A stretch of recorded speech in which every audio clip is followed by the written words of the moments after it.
Bom dia, amados irmãos e irmãs aqui presentes. Mais uma vez nós estaremos aqui partilhando da palavra do Senhor e de fato vendo o que Ele tem para nós. Por isso eu peço para que você abra a palavra de Deus no Salmo número 90.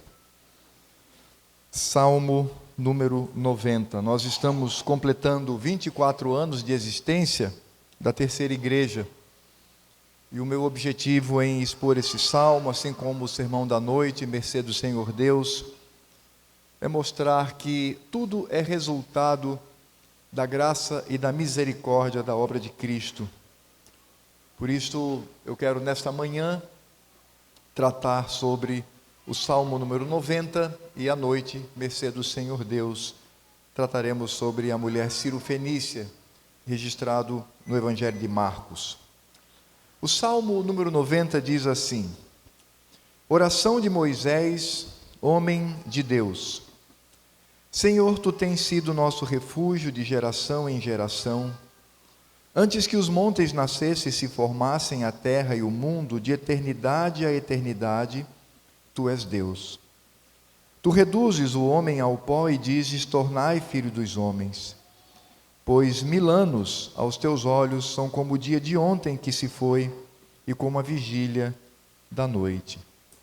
Tu os arrastas na torrente, são como um sono, como a relva que floresce de madrugada viceja e floresce, à tarde murcha e seca. Pois somos consumidos pela tua ira e pelo teu furor conturbados. Diante de ti puseste as nossas iniquidades e sob a luz do teu rosto os nossos pecados ocultos. Pois todos os nossos dias se passam na tua ira, acabam-se os nossos anos como um breve pensamento. Os dias da nossa vida sobem a 70 anos ou em havendo vigor a 80. Neste caso, o melhor deles é canseira e enfado, porque tudo passa rapidamente e nós voamos. Quem conhece o poder da tua ira e a tua cólera, segundo o temor que te é devido?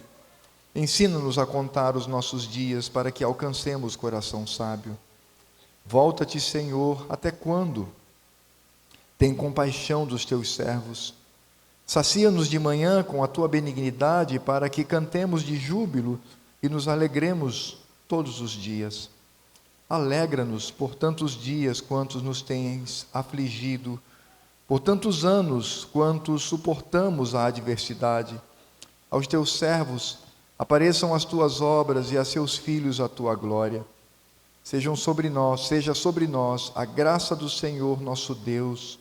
Confirma sobre nós as obras das nossas mãos. Sim, confirma a obra das nossas mãos. Oremos. Bendito Deus e Pai Todo-Poderoso, estamos aqui reunidos nesta manhã, unindo-nos, ó Deus, com toda a Tua igreja ao redor da terra, unindo-nos à igreja triunfante no céu, unindo-nos com os anjos que Te cercam, meu Senhor, e atendendo a Tua santa convocação, aqui estamos para este diálogo que nos remete de volta ao santuário do Éden, e que aponta para o futuro glorioso que teremos quando a última convocação, o último chamado de Deus para o culto solene, o soar da última trombeta, como ouvimos aqui, pela Tua palavra, e assim estaremos eternamente na Tua presença. Por isso, ó Pai, este momento é sublime, é único, singular, não se iguala a outro qualquer no que diz respeito ao ajuntamento da Tua igreja. Muito obrigado, meu Senhor. E agora, humildemente, nós pedimos para que a voz de Cristo ecoe neste lugar, para que, em silêncio, a partir de mim, meu Senhor, ouçamos a voz do Teu Filho pela exposição da Tua palavra. Fala, portanto, ao nosso coração, fala à nossa mente, ilumina, ó Deus, a nossa mente, aquece, Senhor Deus, o nosso coração, para que entendamos o Teu ensino para nós. Por isso, ó Pai, quebranta-nos, edifica-nos, ó Senhor, confronta-nos e ao mesmo tempo consola-nos, ó Pai, pela palavra do Evangelho. É o que nós te pedimos em nome do Senhor Jesus. Amém.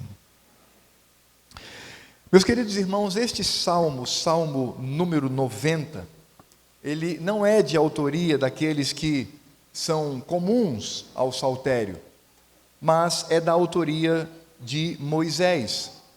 E Moisés aqui, ele é chamado de homem de Deus, lembrando que essa expressão é um título honorífico, quando se reconhece que Moisés, de fato, foi alguém chamado por Deus para ser autoridade, profeta e mediador entre o povo e o Senhor Deus. E o que nós encontramos aqui neste salmo é, de fato, uma oração intercessória. É a oração do mediador, é a oração que atinge a comunidade e, ao mesmo tempo, traz confissão e intercessão. Por isso, Moisés, neste salmo, ele cumpre cabalmente o seu ministério, demonstra o seu ministério para o qual foi chamado, por isso é chamado homem de Deus. E é claro que, possivelmente, o contexto desse salmo seja o que está registrado em Números, nos capítulos 13 e 14, quando nós temos ali o episódio de Cades Barneia, e nós temos ali, portanto, o que poderíamos chamar da falência desse povo. Sabemos que trata-se da igreja de Cristo no deserto, é Moisés quem escreve. Israel, portanto, liberto do Egito, é impedido por causa do seu pecado, por causa da sua incredulidade, de entrar em Canaã. Aquela geração, excetuando apenas alguns irmãos, toda aquela geração inteira foi condenada a morrer no deserto, conforme nós vemos registrado em Números 14, de 29 a 35. E esse período em que possivelmente esse salmo é escrito, foi o período marcado por mortes, marcado por instabilidade, marcados por disciplina divina. Por isso que nesse contexto, humanamente falando, de desespero e desesperança, nós temos o contexto do Salmo, que vai nos lembrar sobre a brevidade da vida, vai nos lembrar sobre a ira e o juízo perfeitos do Senhor, e vai lembrar do nosso pecado diante do Senhor Deus. Por isso esse Salmo, ele é escrito num momento de crise, ele é escrito num momento de perplexidade, ele é escrito e de maneira necessária traz de fato qual é a visão que devemos ter do Senhor Deus, de nós mesmos e da sua obra redentiva sobre nós. É por isso que no arranjo do saltério, nós vamos encontrar esse salmo, salmo número 90, abrindo o quarto livro, que vai do salmo 90 ao salmo 106. E isso, teologicamente ou doutrinariamente, é muito significativo. Porque nós vamos perceber que dos livros de 1 a 3, que vai até o salmo número 89, ele dá-nos a impressão de que encerra esse conjunto de livros, trazendo em certa medida a instabilidade com relação ao reino nessa terra. Por isso, o quarto livro começa voltando a história para Moisés, saindo do reinado do rei Davi e mostrando de fato aquele que fora mediador no deserto num momento de crise.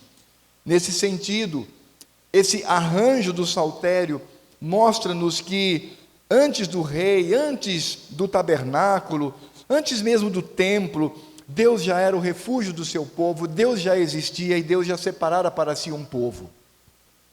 Por isso, quando se enfrenta momento de crise, é preciso olhar para a história do povo de Deus e ver como o Senhor Deus, ele conduz esse povo soberanamente. Assim, em certa medida, o Salmo número 90 é o que poderíamos chamar de uma reorientação teológica, uma reorientação doutrinária, para que o povo, ao olhar para o passado, pudesse de fato ver as maravilhas do Senhor diante da falência, do pecado e do juízo. Pois quantas instituições humanas não falham, não é verdade? Nós mesmos no Brasil estamos vivendo um momento muito difícil, mas é importante entendermos que o Senhor Deus permanece eterno e para sempre. Ele continua dominando toda a história, ele continua sendo Deus, ele continua sendo o soberano. Por isso, ao olharmos para o Salmo número 90, ele traz uma divisão muito simples. E é importante ressaltar que essa divisão do Salmo 90, em parte, é a que nós utilizamos na ordem do culto. É a que nós utilizamos naquilo que o nosso princípio regulador nos traz, quando, atendendo à convocação do Senhor, nos reunimos para cultuá-lo. Porque, em primeiro lugar, esse salmo vai ver o próprio Senhor Deus, a sua presença eterna, a sua perfeição. Na sequência, contrasta com a eternidade do Senhor, a finitude e o pecado do homem que está separado do Senhor por causa do seu acúmulo de maldade. E esse salmo, então, ele encerra mostrando o caminho divino para o reencontro, ou seja, se somos separados pelo pecado, nós nos reencontramos com o Senhor. Portanto, nós seguiremos essa sequência do salmo e veremos de fato qual a lição que podemos encontrar aqui para nós como povo do Senhor, que vivemos momentos de crise constantemente, sejam elas particulares, sejam elas comunitárias, sejam elas quanto à nossa cidadania. E o primeiro ponto que se ressalta aqui, conforme eu falei sobre a simples divisão desse salmo, é que Moisés vai nos mostrar o Deus eterno, cheio de perfeição. Ele diz isso nos versos 1 e verso 2, Senhor, Tu tens sido o nosso refúgio de geração em geração. Antes que os montes nascessem e se formassem a terra e o mundo, de eternidade a eternidade, Tu és Deus, de geração em geração, de eternidade a eternidade. Por isso Moisés, ele reconhece que o Senhor Deus, na sua soberania, ele está separado do homem e ao mesmo tempo, ele se coloca como o único possível refúgio para a humanidade. Deus é o único lugar seguro para se estar, como nós percebemos no verso 1. Por isso Moisés, quando fala de Deus como o único refúgio por sua eternidade, por seu poder, por sua perfeição, mostra que Ele é eterno e imutável.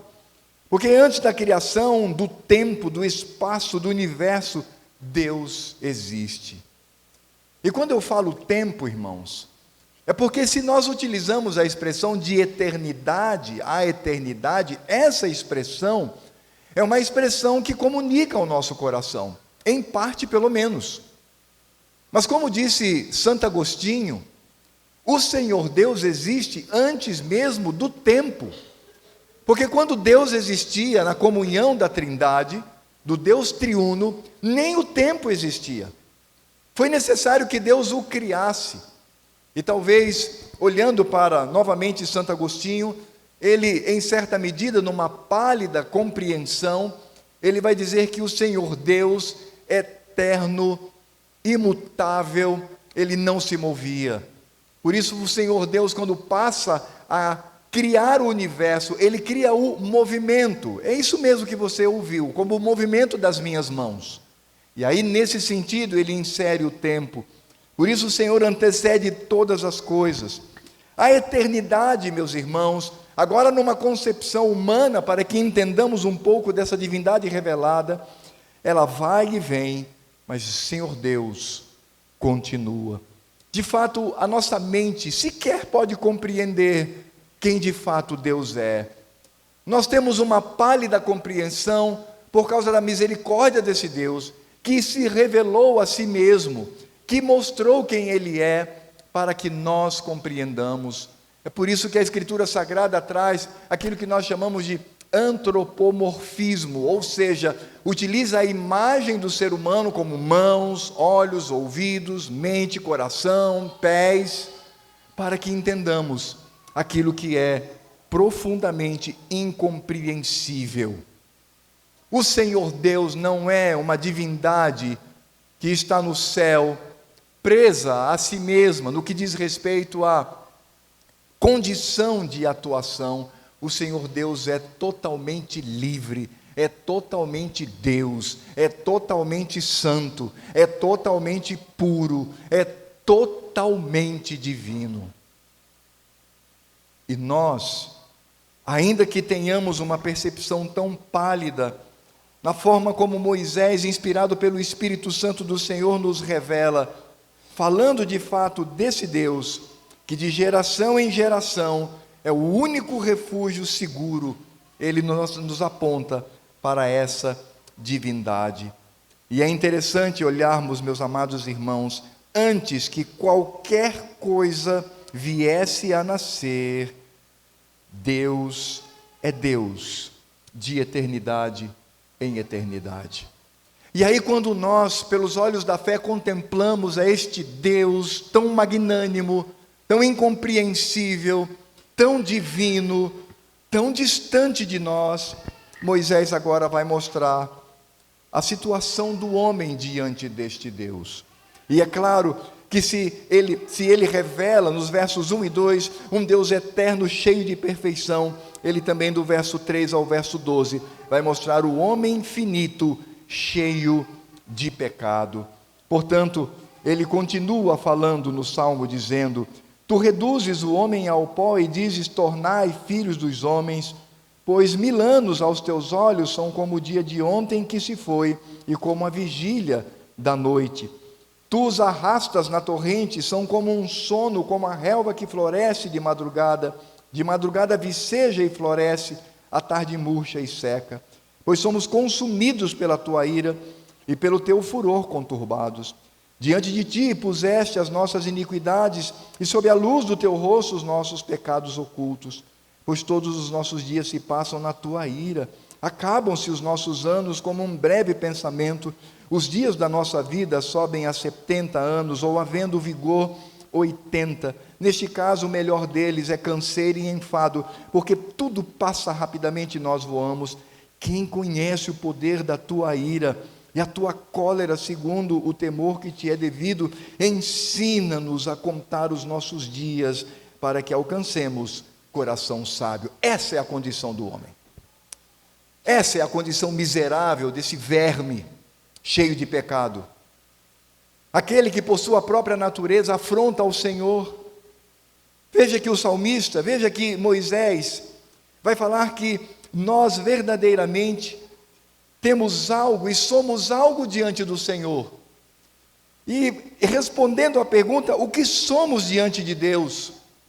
O que somos diante da divindade? Verso 3 vai dizer, nós somos pó, e ao pó retornaremos.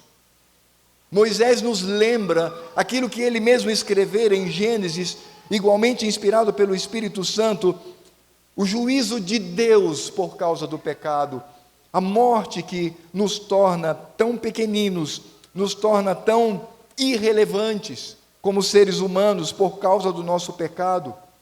Ele mesmo fala que nós somos comparados com a relva. A relva nos mostra que nós temos prazo de validade. A ênfase de Moisés é mostrar a eternidade de Deus e a nossa finitude como seres humanos cheios de pecado. Veja que quando Moisés trata do fato de que nós somos como relva, ou seja, de manhã viceja, à noite morre, ele diz, para o Senhor Deus, o milênio, 1000 anos, é como o dia de ontem. Por isso, no verso 5, Moisés vai dizer que nós somos levados como uma torrente repentina. Possivelmente Moisés pensava nas grandes tempestades que por vezes aconteciam no deserto. Nós somos como seres que um dia seremos levados pela morte. Por isso, o nosso suposto brilho, a nossa suposta força é como uma planta frágil que tem um prazo de vida tão pequenino. Mas não somente isto.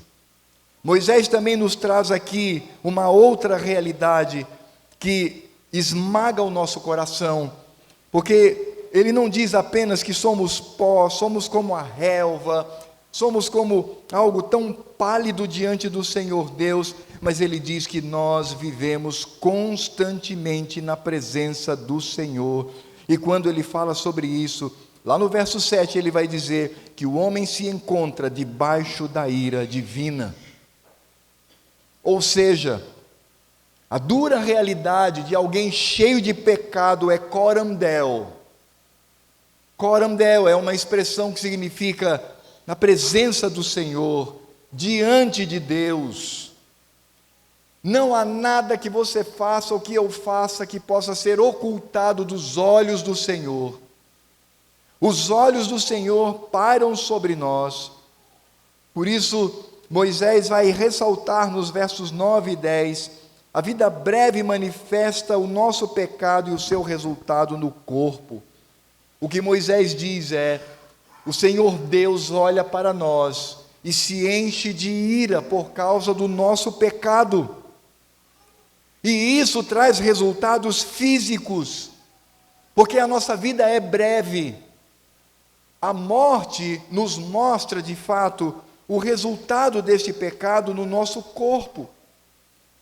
Por isso, quando nós olhamos Moisés dizendo claramente: quem és tu, homem? Tu és pó, tu és mato, tu és uma relva, e ainda assim, teus dias são breves por causa do pecado. E veja que Moisés, ele traz de fato um momento de angústia por causa do instante que a igreja de Cristo passava pelo deserto. Por isso nós encontramos do verso 11 ao verso 17 um grito de desespero, um clamor profundo. E esse clamor profundo, esse grito de desespero, Moisés nos mostra na seguinte sequência. Primeiro, ele faz uma súplica por sabedoria, ensina-nos a contar os nossos dias, ou seja, Senhor, que tenhamos consciência da nossa brevidade, que tenhamos consciência da nossa falibilidade, que tenhamos consciência dos dias que vivemos aqui e pecamos tanto diante do Senhor. Ó Pai, dá-nos sabedoria. E o que é sabedoria? Sabedoria é temor do Senhor. Em outras palavras, Moisés está dizendo: Pai, arranca de mim a soberba, arranca de mim a vaidade, e mostra de fato que eu preciso temer a Ti. Este é o âmago, essa é a base da sabedoria. Em seguida, ele faz uma súplica por misericórdia. O que ele diz é: Senhor, sê misericordioso diante de nós, porque não há outro caminho. O que nós podemos fazer? Se toda a nossa justiça, a justiça humana, é como trapo de imundícia, diante de um Deus cujos olhos são tão puros que não pode contemplar o mal. Por isso o grito de desespero diz: Senhor, tem misericórdia de nós. E ele inclusive diz que nós precisamos ter também maturidade diante do Senhor. O que significa maturidade diante do Senhor? Versos 15 e 16: alegra-nos por tantos dias quanto nos tens afligido, por tantos anos quanto suportamos a adversidade. Aos teus servos apareçam as tuas obras, e a seus filhos a tua glória. Entende o contexto de Moisés quando ele escreve esse salmo? Entende o significado da sua súplica? Ele pede por sabedoria, misericórdia, mas ao mesmo tempo maturidade para entender que os açoites que levamos nas costas é a aplicação da justiça clara do Senhor. Ele diz: nós devemos nos alegrar quando somos afligidos, devemos suportar a adversidade, devemos de fato contemplar pela fé as obras, a glória do Senhor. Isso aqui, meus irmãos, dirime, retira, anula qualquer possibilidade de vitimismo da nossa parte. Nós somos vítimas de nós mesmos. Nós somos vítimas do nosso pecado. Nós somos nada diante do Senhor. Nada. E os açoites que Ele traz sobre nós são merecidos. E o que devemos é nos alegrar, porque para a igreja de Cristo, isto significa maturidade. E aí então, quando nós encontramos essa súplica por sabedoria, por misericórdia, por vida madura, maturidade diante do Senhor, ele encerra o salmo com a seguinte súplica: seja sobre nós a graça do Senhor nosso Deus. Confirma sobre nós as obras das tuas mãos. Sim, confirma a obra das nossas mãos. Há dois pedidos aqui de Moisés. Primeiro, ele fala sobre a graça do Senhor, que esteja sobre nós. E na sequência, ele fala sobre as obras que devem de fato ser confirmadas pelo Senhor. Meus irmãos, o termo graça aqui não é o termo comum utilizado no Velho Testamento para o relacionamento pactual com o Senhor, mas essa expressão aqui aponta muito mais para a atitude do Senhor para conosco, o que significa dizer que Moisés está clamando aqui para que o Senhor use de amabilidade, de compaixão, para que Ele olhe para nós, não segundo os nossos pecados, mas segundo a sua paciência e segundo a sua eleição. E veja que Moisés, nesse último clamor, ele começa dizendo: seja sobre nós a graça do Senhor nosso Deus, o que significa dizer que a redenção, ela começa com a graça. A redenção não começa com o mérito, a redenção não começa com boas obras, ela se inicia com a graça do Senhor. E nesse aspecto, Moisés nos faz lembrar aquilo que nos diz o Salmo número 40, porque de fato, quando olhamos para a graça do Senhor, essa graça é o inclinar-se de Deus, é Ele vir até nós, como diz o Salmo 40, de 1 a 4, esperei confiantemente pelo Senhor, Ele se inclinou para mim e me ouviu quando clamei por socorro, tirou-me de um poço de perdidão, de um tremedal de lama, colocou-me os pés sobre uma rocha e me firmou os passos. E me pôs nos lábios um novo cântico, um hino de louvor ao nosso Deus. Muitos verão estas coisas, temerão e confiarão no Senhor. Bem-aventurado o homem que põe no Senhor a sua confiança e não pende para os arrogantes, nem para os afeiçoados à mentira. Esperei confiantemente pelo Senhor. Ele se inclinou para mim e me ouviu quando clamei por socorro. De fato, meus amados irmãos, quando nós encontramos aqui a graça, nós encontramos que o processo de redenção começa no Senhor Deus, não em nós. Porque não somos nós que escolhemos, não somos nós que vamos, não somos nós que subimos. É o Senhor Deus que escolhe, é o Senhor Deus que se encurva, é o Senhor Deus que vem ao nosso encontro, porque Ele é Deus, e para tratar conosco, Ele precisa se inclinar. E aí Moisés, quando fala da graça do Senhor, ele diz também sobre a confirmação de tudo que realizamos. Ele repete aqui dizendo: confirma sobre nós as obras das nossas mãos. Sim, confirma a obra das nossas mãos. Então, quando você tem a graça do Senhor, você tem as boas obras, e Moisés reconhece que tudo o que nós fazemos de fato é por causa da misericórdia do Senhor. Nós devemos nos lembrar do Salmo número 127, versos 1 e 2, nesse contexto, quando nos diz: se o Senhor não edificar a casa, em vão trabalham os que a edificam. Preste atenção nisso. Se você tenta edificar, mas se não for pelo Senhor, é vento, é vão, é vazio, é fútil. Se o Senhor não guardar a cidade, em vão vigia a sentinela, não adianta. E o que diz respeito às minhas obras, diz o salmista, inútil. É a mesma palavra para vão, é vazio. Vos será levantar de madrugada, repousar tarde, comer o pão que penosamente granjeastes. Aos seus amados Ele o dá, enquanto dormem. Meus amados irmãos, o que nós encontramos aqui é que a expressão confirmar significa tornar firme, dar sentido, inserir na eternidade. As obras que nós fazemos aqui nessa terra. Ora, meus amados irmãos, o que de fato Moisés está pedindo é para que o Senhor, aquele que se inclina, Ele também valorize a nossa obra feita nele por meio de seu Filho.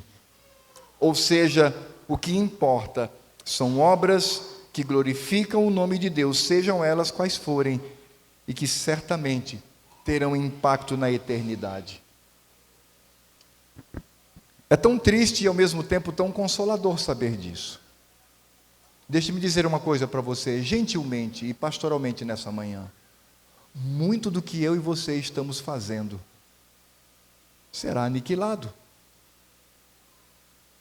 Mas muito do que eu e você estamos fazendo no Senhor será preservado por toda a eternidade. Por isso devemos nos lembrar do texto que nós lemos aqui já no culto solene, na liturgia solene, o que Paulo diz em 1 Coríntios 15, 58, portanto, meus amados irmãos, sede firmes, inabaláveis, sempre abundantes na obra do Senhor, sabendo que no Senhor o vosso trabalho não é vão. Que resposta em Cristo, meus irmãos! Porque tudo isso depende, obviamente, da ressurreição e da obra do nosso Redentor. E isso traz para nós uma imagem clara de Cristo, nosso Salvador e Rei. Porque Moisés, de fato, ele é o mediador no deserto, mas ele também era parte, porque ele era pecador, ele tinha pecado.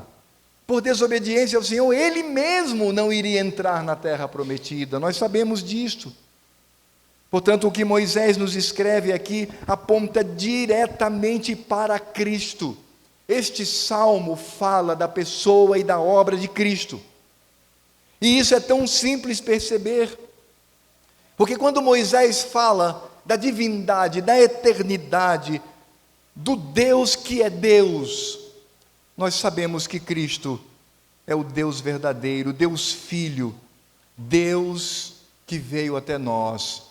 Cristo é Deus. Por isso eu sempre gosto de afirmar que todo o nosso comportamento e nossa atitude para com Deus Pai e o Deus Espírito Santo deve ser a mesma para com Cristo, sem exceção nenhuma, porque Cristo é Deus.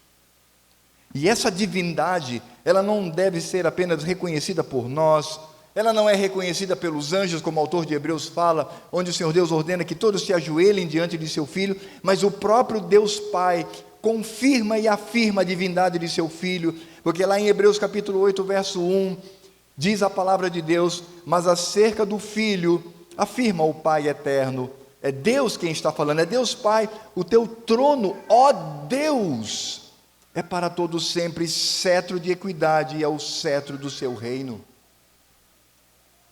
O próprio Deus Pai registra na sua bendita revelação que Cristo é Deus. E isso de fato, meus irmãos, é um mistério. Porque hoje é mais simples pensarmos assim, porque nós sabemos que Cristo está em corpo no céu. E ele está restrito. Sabia disso? Como homem ele está restrito, está com o corpo glorificado, mas está lá no céu. Mas como Deus, ele preenche toda a criação, como aquele que rege. Só que quando nós invertemos do ponto de vista da história, percebemos como a nossa mente ela é tão pequenina. Porque quando Cristo estava nessa terra, como homem, ele estava limitado à humanidade. Mas ao mesmo tempo, Cristo habitava todo o universo como Deus Todo-Poderoso. Por isso, quando Moisés nos apresenta o Senhor Deus, a revelação desse Deus se dá por meio daquele que também é Deus, Cristo Jesus. Mas, ao mesmo tempo, quando Moisés fala da fragilidade humana, deste ser que está submetido à morte, quem nós encontramos aqui? Cristo. Porque ao mesmo tempo em que nós temos o Senhor como Deus sobre nós, nós temos também o Senhor como um homem frágil. E não obstante o fato dele não ter pecado, mas ele sofreu o que nós sofremos. Nós encontramos de fato em Cristo um homem perfeito, 100% humano, alguém que suou, alguém que se sujou, alguém que teve fome, alguém que teve sono, alguém que se cansava, alguém que era limitado na humanidade, vivenciando toda a fragilidade humana que nós vivenciamos, excetuando apenas o glorioso fato de que ele não tinha pecado. Mas ele experimenta a nossa fraqueza. Por isso, quando Moisés nos fala do Deus Todo-Poderoso, é Cristo. Mas quando Moisés também fala do ser humano que está submisso à morte, ele também fala de Cristo, do Cristo encarnado. E aí nós podemos perceber que Cristo, como um homem frágil, ele é o segundo Adão, porque o primeiro falhou. É interessante que, em termos de criação da raça humana, Adão é o primogênito, Cristo é o segundo, mas Cristo sobrepuja o primeiro. Agora a gente entende um pouquinho sobre toda a celeuma que existe entre Jacó e Esaú. Porque quando se inverte, Esaú é o primogênito, mas por causa do seu pecado ele perde o direito. Jacó, amparado pelo Senhor, assume o seu lugar.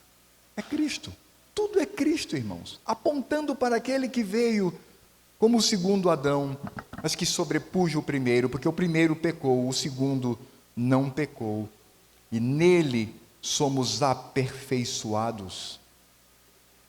E é por isso que quando nós olhamos para este salmo, mostrando Cristo como Deus, Cristo como homem frágil, e a isso nós chamamos de união hipostática, o que significa dizer que o nosso Redentor tem as duas naturezas, a natureza humana e a natureza divina, porém essas duas naturezas não se misturam, elas são absolutamente separadas, o que significa dizer que nós não incorremos no erro, por exemplo, da teologia luterana, quando eles afirmam que, na verdade, Cristo era um homem divino e um Deus humanizado. Não, não é isso. São duas naturezas que estão distintas no Senhor, e nesse aspecto nós encontramos o ser perfeito para a terceira e última parte do Salmo, que clama por misericórdia, clama por sabedoria, clama por maturidade, clama por redenção. Cristo, portanto, é o ser perfeito para ser o nosso Redentor. O clamor de Moisés pela igreja no deserto, assim como o nosso clamor hoje, são atendidos pelo Senhor, porque o Senhor Deus nos concede sabedoria. Cristo é a sabedoria e o poder de Deus. Nós alcançamos misericórdia, porque Cristo é o caminho da misericórdia, e Ele mesmo é misericordioso para conosco. Ele sabe quem somos eleitos de Deus, nos dá maturidade, porque a nossa mente, de fato, ela entende as agruras e os problemas que passamos por esse mundo. A igreja de Cristo é sofredora, como Ele foi o servo sofredor. E o maior sofrimento infringido sobre nós é por causa da nossa piedade. E é claro que a sabedoria, a misericórdia, a maturidade apontam para a redenção de Cristo. A oração de Moisés é atendida, porque Cristo é o nosso Redentor. O Salmo mostra o Senhor como Deus, como homem e como Redentor dos nossos pecados. Se o Salmo nos mostra claramente o que somos e o que temos diante do Senhor, nós, pecadores, ao mesmo tempo, aquele que se fez homem, nos traz a redenção. Portanto, o Salmo 90 é Cristo, Cristo, Cristo. E somente por Ele e para Ele podemos ter valor, não em nós mesmos, mas pela habitação do Seu Espírito Santo em nós. E meus amados irmãos, eu preciso lembrar aqui a esta valorosa congregação de Cristo. São 24 anos, sim, de trabalho, a partir do seu pastor e conselho, todos os irmãos se unindo, trabalhando para o progresso do reino, sim, mas esse trabalho tem valor por causa da obra de Cristo. Por isso, Ele deve ser celebrado nesta manhã. Ó Senhor, 24 anos, Cristo, obrigado. Obrigado, Senhor. E assim podemos nos alegrar e entender que as obras feitas em Deus são eternas. Cada sermão fielmente pregado aqui pelo vosso pastor, pelos presbíteros, cada ensino da escola dominical, cada amparo no momento da angústia, quando os irmãos se amparam, cada conselho, cada exortação, possui implicação eterna, porque são feitas em Deus. É feita no Senhor, por causa de Cristo Jesus. Por isso eu gostaria de trazer aqui algumas aplicações para a nossa vida nessa manhã, pensando nesse contexto de aniversário e pensando no Cristo glorioso, tão amado e tão querido, a quem servimos e amamos. Meus irmãos, em primeiro lugar, devemos viver o que nos foi revelado acerca da divindade do Senhor. Meus irmãos, nós precisamos temer a Deus. Esse é um dos pedidos, um dos rogos de Moisés. Não podemos ter outros deuses diante dele. Não podemos construir ídolos no nosso coração, seja família, seja esposa, seja trabalho, seja dinheiro, seja o que curso universitário, seja o que for. Nós não podemos tomar o nome do Senhor Deus em vão. Não podemos fazer isto. Não podemos, numa fala de chacota, numa piada, numa anedota ou numa expressão popular, utilizar indevidamente o nome do Senhor. Nós devemos observar o seu dia e a sua convocação acima de qualquer coisa e entender que no dia do Senhor cabe apenas a adoração, o louvor, a misericórdia e o descanso da obra semanal. Isto é entender o Senhor como Deus, porque na sua lei Ele nos revela como devemos olhar para Ele e nos comportar. Mas, meus amados, diante desse Deus, conforme fizemos didaticamente neste culto, na sua liturgia, dirigida pelo nosso valoroso presbítero Davi, nós também entendemos que diante do Senhor, vemo-nos também diante dEle, e quando vemo-nos diante do Senhor, devemos lembrar quem somos e o que temos nas mãos. Somos pecadores e temos as mãos cheias de pecado. Por isso, meus amados irmãos, nós precisamos aniquilar e destruir a nossa arrogância diante do Senhor. Desde o momento do Éden, o que o maldito inimigo Satanás prometeu para nossa mãe e consequentemente atingiu o nosso pai é: vocês terão o conhecimento, vocês serão como Deus. E a humanidade até hoje corre atrás desta falsa, satânica e pecaminosa oferta. O que tem sido o homem nessa terra, se não ter o desejo de assumir o lugar do Senhor, seja construindo religiões pagãs, seja a partir de um conhecimento fútil e passageiro, seja em nome de qualquer manifesto da própria humanidade? O que temos feito senão tendo na arrogância o desejo de ser como Deus. Amados, precisamos aniquilar isso no nosso coração. E a melhor arma que existe é simples. É somente olhar para a realidade. Veja o que somos e o que temos diante do Senhor para oferecer. É por isso que nós devemos amar a Cristo, o Deus homem que nos trouxe redenção. Devemos amar muito a Cristo.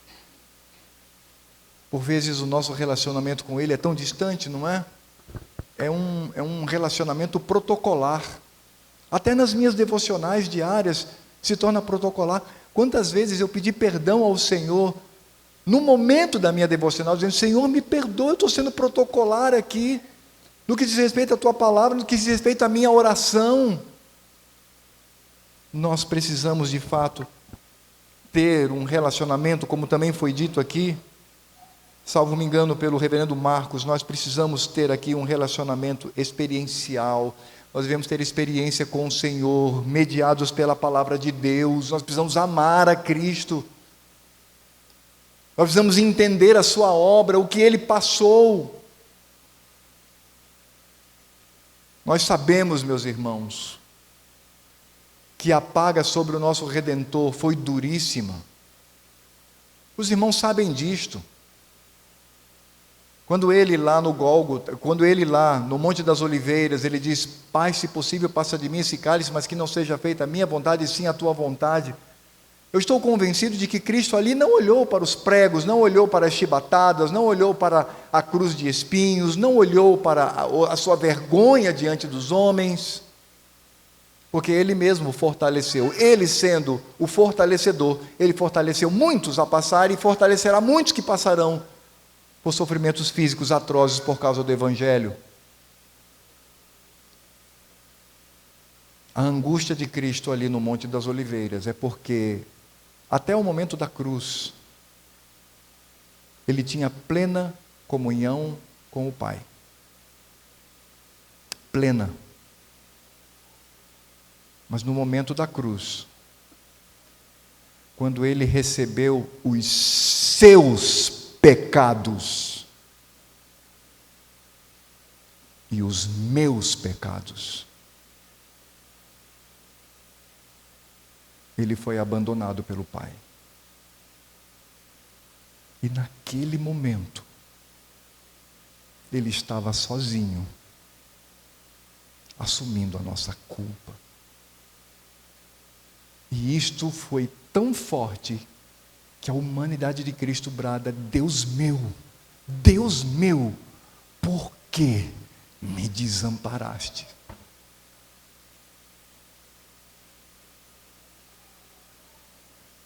Há outro caminho senão o de amar a Cristo? Amá-lo, abraçar-nos a seus pés, beijarmos seus pés santos e dizer: Senhor, muito obrigado, Pai. Obrigado por essa redenção, que fez com que houvesse o esvaziamento da glória, para que aqui estivesse. Por isso, querida Terceira Igreja Presbiteriana de Boa Vista, querido pastor Marcos, conselho, junta diaconal, irmãos, trabalhemos e produzamos fruto de arrependimento, fruto de amparo,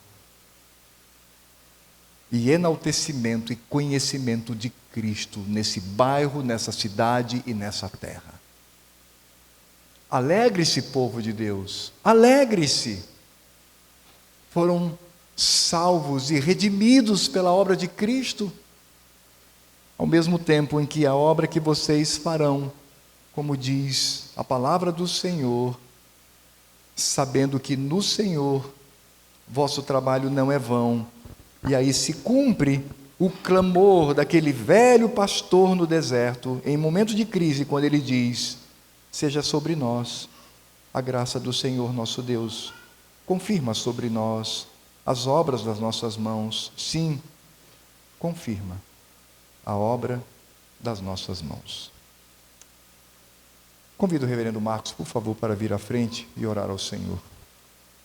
Senhor nosso Deus e Pai, nós bendizemos o Teu nome, porque por nos amares infinitamente, Tu insistentemente nos apresentas de novo e de novo o Teu Filho exposto na cruz. Porque Tu sabes, ó Deus, que sem Ele nós somos pó e menos ainda do que pó.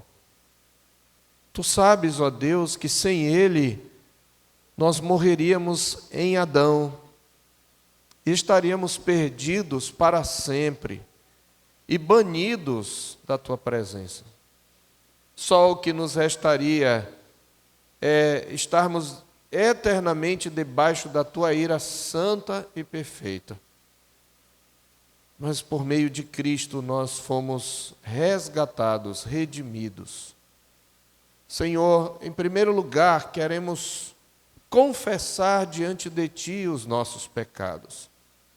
Porque em nossa arrogância pretensiosa, mesmo os redimidos frequentemente esquecem de que toda honra, de que toda glória, de que a confirmação de toda obra de suas mãos só terá efeitos permanentes se confirmadas por Cristo, por estarem debaixo da obra perfeita de Cristo. Quantas vezes esquecemos, Pai? É triste quando vemos, muitas vezes, pessoas que frequentam domingo após domingo, e quando lhes perguntamos acerca de quem é Deus, eles não apresentam mais do que um conceito genérico de Deus, e falam coisas belas sobre o Senhor, mas expressam uma esperança circunscrita às coisas desta vida, e não conseguem enxergar a centralidade de Cristo.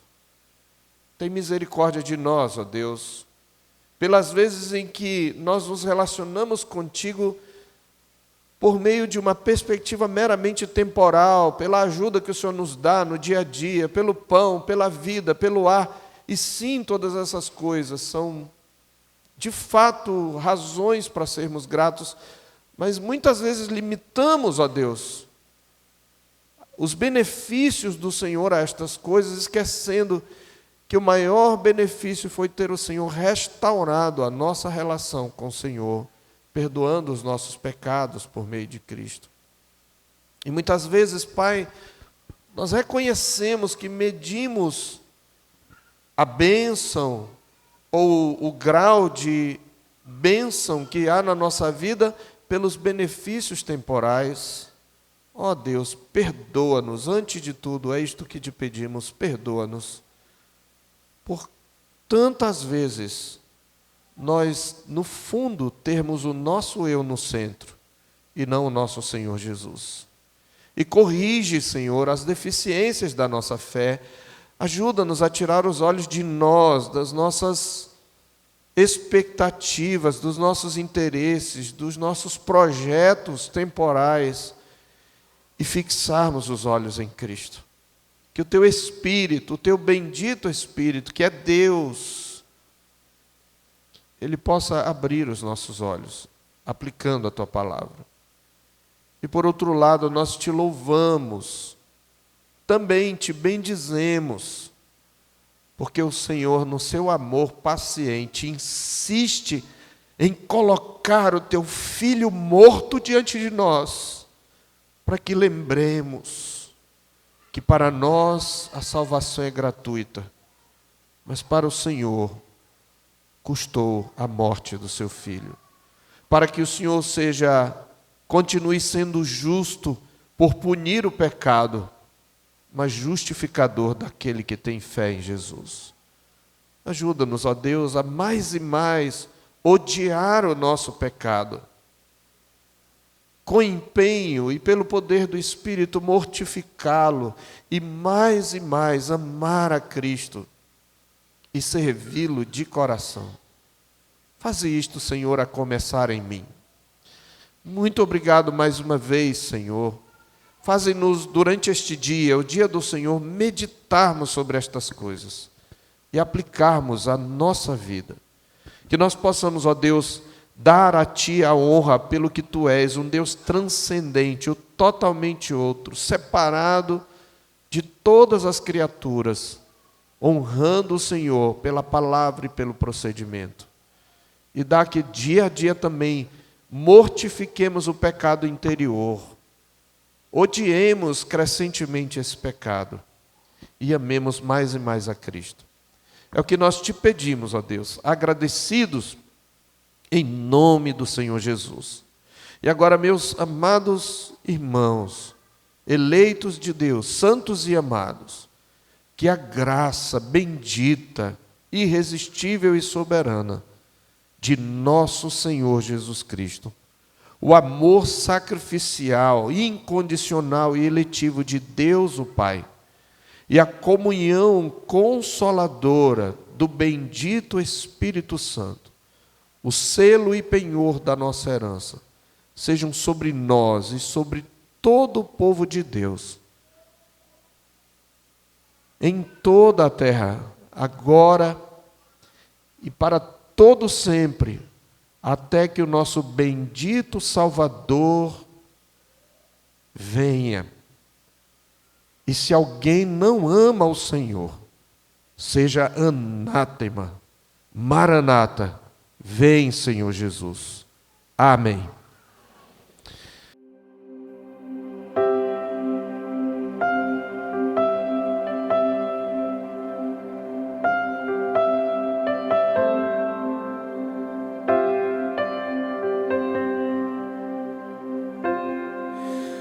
Tu és bem-vindo aqui.